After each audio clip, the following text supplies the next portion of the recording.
Je monterai plus sur un skate. C'est trop casse-gueule, comment fait-on pour tenir debout sur ce truc? Je remonterai plus sur un skate. À peine mis le pied dessus que je me retrouve déjà par terre tombé sur le cul. Allez, salut YouTube, c'est Posé Eric, j'espère que vous allez bien. On est de retour au nouveau skatepark d'Avrier, flambant neuf. Je suis venu un lundi matin. Hop. À 10h. Et ça va, il n'y a pas trop de monde en vrai. Du coup, vu qu'il n'y a pas trop de gens en trottinette, ça me permet de pouvoir aller un peu sur la partie centrale sans qu'il y ait des petits qui courent partout. Et ça c'est cool. Ça me permet de faire un peu de travail de transition dans les plans inclinés. Hop. Que j'ai pas beaucoup l'occasion de faire en vrai. Alors que je trouve ça drôle. Et là ce que je kiffe vraiment, mais j'ai déjà dit dans ma vidéo là, sur la présentation du skatepark, c'est le côté le béton, ça roule vraiment tout seul quoi, c'est fou. Là c'est vraiment trop chouette. Hop.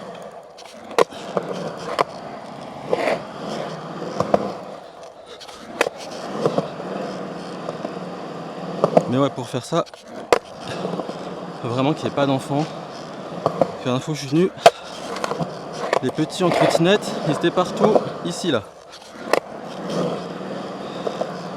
Donc ça peut pas marcher quand c'est comme ça, parce qu'ils sont petits, ils font n'importe quoi, et ça crée du danger, surtout pour eux, parce que nous au final, quand on se les prend, on est des adultes donc on se fait pas mal, mais des petits de moins de 10 ans, c'est notre histoire.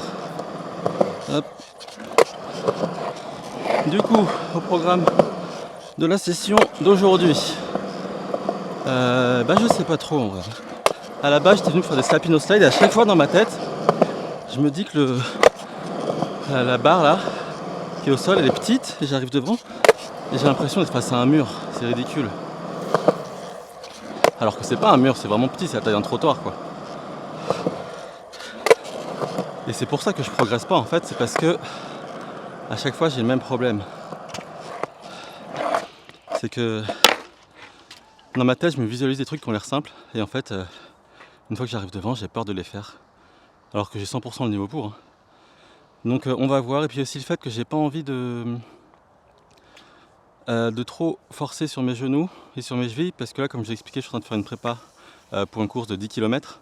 Et du coup il faut que je fasse gaffe, genre hier j'ai fait une sortie longue d'1h15 et du coup faut que je fasse gaffe à ça et du coup je force pas trop notamment sur tout ce qui est ollie, tout ce qui est trick avec des impacts, donc j'y vais doucement et vu que c'est une reprise je préfère y aller doucement mais sûrement pour pouvoir éventuellement continuer à faire du skate tout cet automne et tout cet hiver plutôt que de me blesser et de me dégoûter du truc. Donc voilà, c'est pour ça que j'ai fait un peu de transition en plan 1 aujourd'hui. Allez, aujourd'hui, je vais quand même réessayer de faire des petits slappy, mais je vais recommencer comme sur la vidéo que j'en ai fait, en juste essayant de se caler. D'abord perpendiculaire et après on ajoute de l'angle pour finir par arriver avec beaucoup plus d'angle et pareil, je sais pas, mais déjà il faudrait que j'arrive à me caler en... Là j'ai juste la barre qui me gêne, mais c'est l'endroit où il y a le plus de place, je sais pas. Ah, oh, c'est pas mal là. Tentez ce que là c'est pas mal. Ouais, je vais vous reprendre, je vais le faire sur le côté plutôt. Hop. Ok, on lève. On pose. On pose. Et on ressort. C'est tout. C'est tout. C'est terrible parce que quand on n'a pas skaté depuis longtemps, on perd la confiance pour des trucs de merde comme ça. Ok, tac, tac. Bon, c'était ridicule, mais dans l'idée c'est ça. Oh putain. Là j'ai pas shifté mon poids.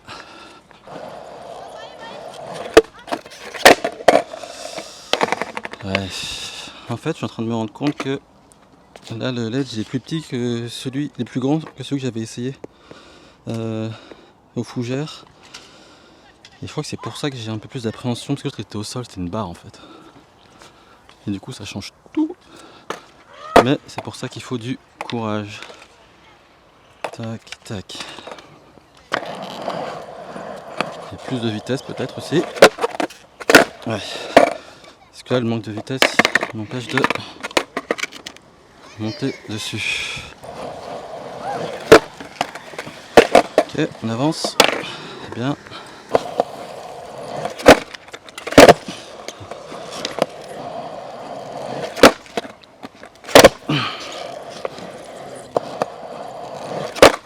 Ah. Doucement mais sûrement comme d'hab.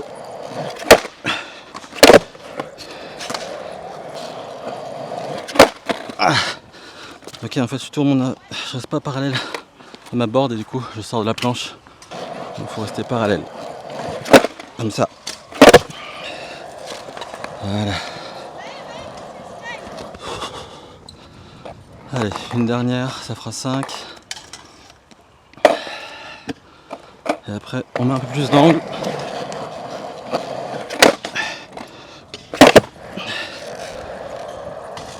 Du coup, cette session, c'est pas exactement ce que je pensais que ça allait être. Je vous expliquerai après quand je serai dans ma voiture. Du coup, je vais changer la vidéo. Et l'idée, c'est que je vais mettre un chrono de 5 minutes, un compte à rebours. Et je vais essayer de faire le plus de show vite possible. Et ça sera un défi que vous pourrez faire chez vous.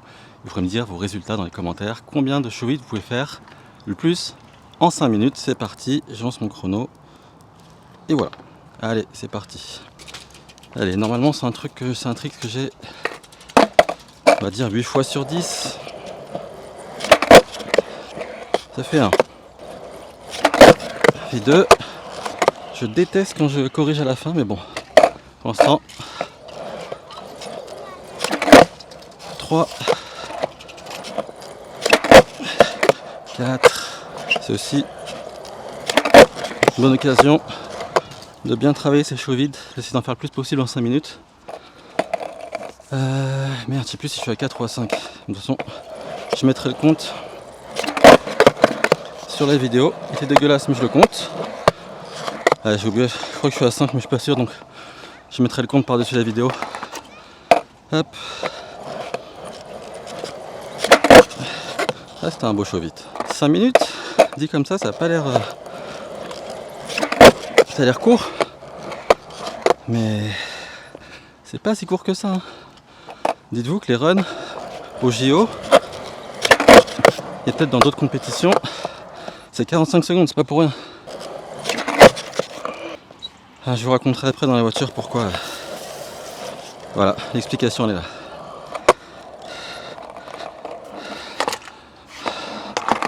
Pourquoi j'ai pas pu faire la vidéo que je voulais faire. Mais vous savez déjà la réponse, j'en ai déjà parlé sur ma chaîne YouTube il y a longtemps. Toujours le même problème. Allez, après celui-là, je vais regarder le chrono. Il me reste 2014. Ok, je suis à la moitié. Oula, j'en ai pas fait beaucoup. Mais faites le défi. Mettez un chrono de 5 minutes. Et après, mettez dans les commentaires combien vous avez réussi à faire de show vite. Vous pouvez les faire sur place, mais là, je préfère les faire en roulant. Mais si vous n'arrivez pas à les faire en roulant, c'est pas grave, faites-les sur place. Il n'y a pas de souci. Il n'y a pas de souci. Chaque fois, je corrige. Je sais c'est quoi, comment corriger. Faut que je mette les épaules beaucoup plus parallèles à la board. Donc c'est ce que je vais faire là. Et sans surprise, là il n'y a pas de correction. Je le sais. Mais c'est pas grave.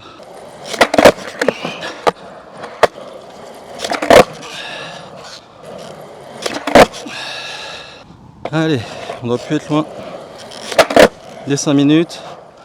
Force d'en faire, mes show vite ils deviennent propres. C'est normal. Wow! Fallait tomber en arrière. On a l'équilibre. Ça c'est bien. Oula, là j'ai pas assez lancé. Voilà. Tourne bien, se tourne vite.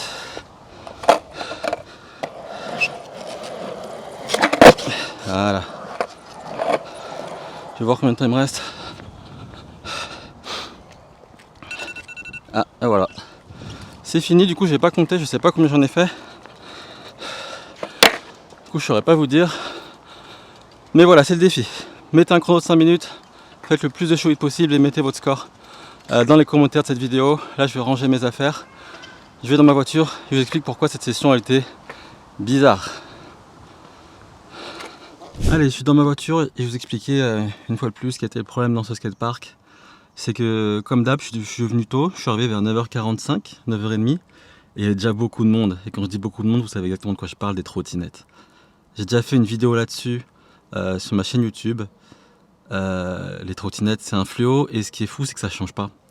C'est-à-dire que c'est vraiment un sport d'enfants, de vrais enfants qui ne se rendent compte de rien. Les enfants en gros, si vous n'avez jamais assisté à ça dans un skatepark, c'est qu'ils sont sur leur trottinette et ils vont dans tous les sens.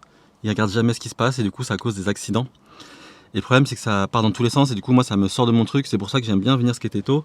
C'est qu'à Paris quand j'allais skater tôt dans les skateparks, il n'y avait personne ou des adultes ou des ados plus âgés qui comprennent comment ça marche. Et notamment des skateurs en fait. C'est ça en fait la grosse différence. Et le problème avec les trottinettes, c'est que leurs parents, c'est des personnes qui en général qui n'en ont rien à faire du monde de la glisse, du coup qui n'ont jamais fait de skate, qui n'ont aucune notion des règles qu'il pourrait y avoir, notamment dans des skateparks.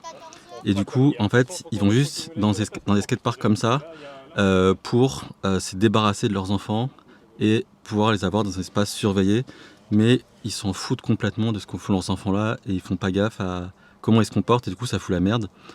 Ça c'était le premier truc, mais c'est un truc classique. Mais ce qui me fout la rage en fait, c'est que quand je regarde les vidéos des Américains, notamment de John Hill, quand il va dans des skateparks, il va dans plein de skateparks, il va le matin et c'est des adultes en fait. Il n'y a pas de trottinettes qui vont dans tous les sens. Là-bas le skate il est encore très fort, mais ici le skate il est beaucoup moins fort. Et du coup on se fait envahir par les trottinettes tout le temps. Tout le temps. Là c'est mal passé, mais je veux quand même revenir. Mais je suis sûr qu'il y aura encore des trottinettes partout et que ça va foutre la merde. Et le truc aussi qui m'a embêté, c'est qu'ils sont mignons, c'est des enfants. Et je précise, hein, comme j'ai dit la dernière fois, je leur en veux pas parce que les enfants, il faut qu'ils soient des enfants. En vrai, si les petits avaient 6 ans et qu'ils se comportaient comme des ados de 17 ans, ça serait chiant. Il faut que les enfants restent des enfants. Mais là, ils ont fait un truc aussi, c'est qu'il y en a qui m'ont reconnu. Et c'est très gentil, hein, mais du coup, ils ont commencé à parler. Mais vous savez, les enfants, ils parlent fort, du coup, ils font « Ah, c'est lui, c'est lui !» Mais malgré tout, il y en a un qui était quand même bien élevé, il a dit « Mais venez, l'embêtez pas, laissez-le faire ce qu'il a à faire. » Et c'est gentil, mais malgré ça, ça m'a quand même sorti de mon truc. Parce que je fais pas cette chaîne YouTube pour qu'on me reconnaisse. Je pense que vous le savez si vous m'avez déjà croisé dans les skateparks à Paris. La base de ma chaîne YouTube, comme j'ai expliqué sur ma première vidéo, c'est de suivre mes progrès. Il se trouve que je ne fais pas de progrès, mais ça c'est pas la question. Et c'est vraiment pas pour être reconnu dans les skateparks, ça je m'en fous. C'est vraiment juste pour traquer mes progrès et voir comment j'évolue. Et le dernier point qui m'a saoulé, mais ça c'est un peu plus anecdotique, mais c'est qu'il y avait un autre skater et il est même pas venu dire bonjour alors que j'étais là avant lui. L'étiquette, la base quand tu arrives dans le skatepark et que tu vas dire s'il n'y a pas trop de monde, tu vas dire bonjour au seul skater qui est là quoi. Ça me semble être la base. C'est ce qui s'était passé la dernière fois quand il y a un mec qui était arrivé de la même façon. Si t'as pas ça, c'est à dire que t'as rien compris au skate quoi. On est vraiment pas beaucoup. Si on se dit même pas juste bonjour, on n'est pas obligé de tailler le bout de gras et de parler, hein, mais si tu dis même pas bonjour, et bah c'est chiant, c'est que t'as rien capté. Donc voilà, c'est l'addition de tout ça qui ont fait que cette session je l'ai pas trop kiffé. Ça arrive, c'est comme ça, ça m'est déjà arrivé plusieurs fois quand je fais des vidéos de skate. Je reviendrai ici, mais cette fois-ci je pense que je vais revenir peut-être beaucoup plus tôt. Après, une chose dont je suis sûr, c'est que quand il y aura la rentrée des enfants, donc du primaire, il n'y aura plus personne à cette heure-ci, c'est certain. Les parents, ils seront au travail, les enfants, ils seront à l'école, et du coup, je serai tranquille, et ça, c'est une certitude. Donc, en gros, j'ai 3 semaines à attendre, donc peut-être d'ici là, je vais skater ailleurs, je sais pas. Mais voilà. Sinon, pour cette session, à la base, je voulais faire des slapino slide, mais encore une fois, j'ai eu peur, c'est horrible. C'est horrible. J'ai réussi à me caler de face, mais j'ai pas réussi. Et c'est pour ça que je progresse pas et c'est insupportable. Mais c'est aussi la réalité du skate. Hein. C'est aussi ça ma chaîne YouTube. C'est pas de montrer quelqu'un qui est super fort, c'est de montrer la réalité de. Ouais, voilà, j'ai peur. Alors qu'il n'y a aucune raison objective d'avoir peur sur un slapino slide. Mais c'est comme ça. Je sais pas ce que je ferai dans la prochaine vidéo. On va voir. Voilà. C'est la fin de cette vidéo. Merci beaucoup d'avoir regardé. Ça me fait chier de me plaindre. J'aurais préféré être content parce que j'avais réussi un slapino slide, mais c'est pas le cas. Mettez un j'aime si ça vous a plu. Et puis abonnez-vous pour ne pas rater la prochaine. Comme je l'ai dit, je ne sais pas si je vais avoir un rythme très régulier cette fois-ci, mais je vais essayer quand même. Et voilà, n'oubliez pas, faites ce que vous voulez, on s'en fout des autres, et profitez à fond. En fait, je viens de me rendre compte que quand je dis on s'en fout des autres, les petits enfants qui ont la trottinette, ils prennent ça au pied de la lettre, mais c'est pas ça le truc. Enfin bref.